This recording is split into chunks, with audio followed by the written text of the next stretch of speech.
Conflict resolution. It's kind of a big deal these days, huh? Or like, when wasn't I was conflict going to say, resolution? it's always a big deal. Yeah. Someone always has a problem with something, sometime, someplace, with someone. Yes.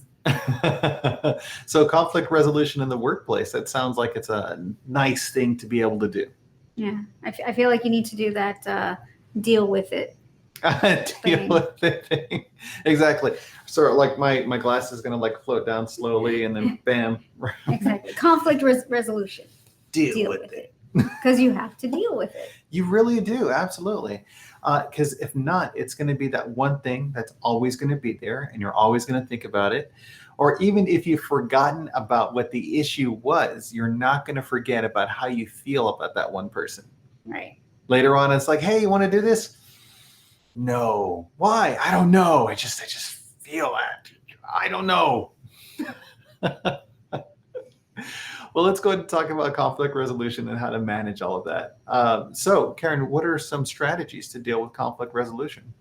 I'm going to get very poetic on you. Here we go. And say the first one is know thyself. Know thyself. That makes a lot of sense. I mean, it was in the Matrix, so it's got to make sense. And I think the bigger point of that in conflict resolution is to think about, well, what's important to you? What do you care about? What don't you care about? So you know your values, right? Because we've had this before where as you're doing your reflection and you're trying to figure out, why is this bothering me so much? Mm-hmm. And then if you know your core values, oftentimes you can pinpoint it back where, for example, I think one of my situations I was dealing with was I was so frustrated at somebody, and it turns out because there was a lack of accountability, and accountability is one of my core values, and it just was a complete conflict. Right. Interestingly enough, because it could be something where the person doesn't necessarily have any big issues, concerns, or problems, but there could just be something about someone or a situation or an organization that really just kind of doesn't sit with you well. And if you really think about, well, what is it about what's happening here that is affecting me in this way? Maybe if you understood that, you could then begin to address whatever the root cause is of that concern that you might have with the person, place, thing, anything. Mm-hmm. So yeah, it sounds like know thyself is really just the first step in understanding bigger questions about yourself. What are your values? And your interactions with others. Right. That's a very good point. Being mindful of your interactions of others or with others. So if something's happening and you get triggered and you don't even recognize it, you just all of a sudden are living in the moment. And then you realize, why am I so angry right now? Why are my fists clenched in rage? Wait, where am I? I just blacked out there for a second. What happened? Yeah. Sometimes when you're driving, that could happen too. So it's good to be mindful. Yeah. Okay, what's the second strategy? So the second strategy to hopefully not get into that blackout type of rage situation. To manage the conflict within yourself. Yes, is to address the issue. So you might want to think that just avoid it. It'll go away, but delay it entirely. Yeah. But you have to have those conversations and address what's bothering you. It's interesting because if we find something that is triggering us in another person or a situation, we can find that same trigger in another person or situation.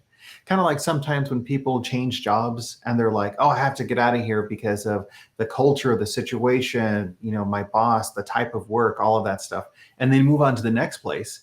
And then all of a sudden they're feeling the same thing over and over again. Well, maybe it's because there's a pattern. You haven't addressed what's really underneath the surface and what's triggering you in the first place. Yeah. And I think that's also important for conflict resolution with the other person. So if you were just to simply ask, well, what is this issue? And have a discussion with the other person about it. So not just having a discussion with yourself, but having the conversation with someone else. Mm-hmm. Yeah, what's that like for you? I mean, do you sit down with the person and say, here's the beef that I got with you? Or, you know what I don't like about you? I mean, how do you approach that topic? Well, it's typically, two perspectives. Well, I mean, if you're dealing with another person, but at a minimum, two perspectives, right? Different perspectives on the situation.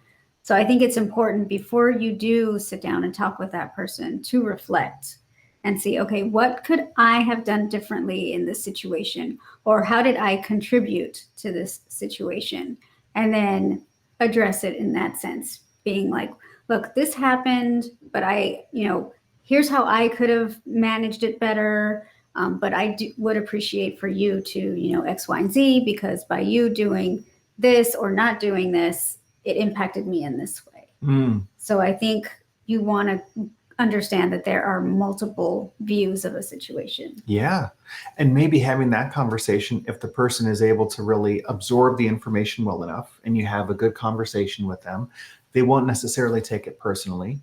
But maybe it's something that they did that they thought that they were supposed to do, or that you wanted, or that worked for other people. And so they thought it would work for you. Or perhaps that's just their style and they didn't mean anything by it. It's just that's how they are. So yeah, those sorts of triggers. And so then you can be on the same page and try to manage whatever the challenges that you're experiencing. Right. And one sub bullet for this one is to make it timely, right? So you don't want to address the situation, a few months later and you're like, remember that one time, because it's still bugging me months later and it's gotten even worse because every time I meet with you, I think about it. So I think you want to address it as quickly as possible. After you have been triggered and you've come down a bit, so you don't just like blow up at the other person and say, I need to tell you about what just happened 2 seconds ago. Right. Again, because you need that time to reflect, right, to see, what did I do to contribute to the situation?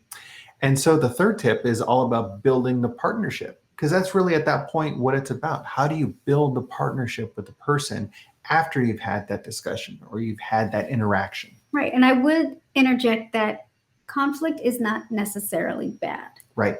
Right. Diversity of thought, right? You want to have differing opinions, different personalities, different expertise to make things work and thrive. But in doing so, you're going to have some of these different conflict issues that you have to manage. But I don't think conflict is necessarily bad. I think it just gets a bad rap. It does, because people assume that conflict means anger, frustration, hate, jealousy, all sorts of terrible things.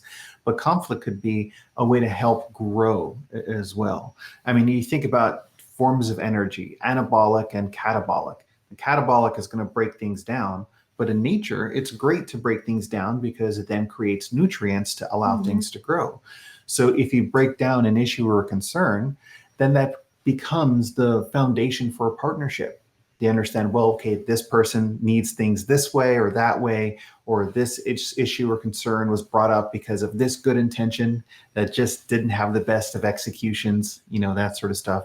And then growth, again, is able to kind of spur from all of that.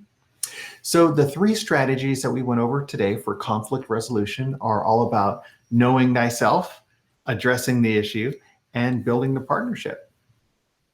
Yeah. Which one do you think is your favorite? Building the partnership. There you go. I'm all about know thyself. I like that one too. Thank you so much for joining us. We look forward to seeing you next week. Take care. Thank you.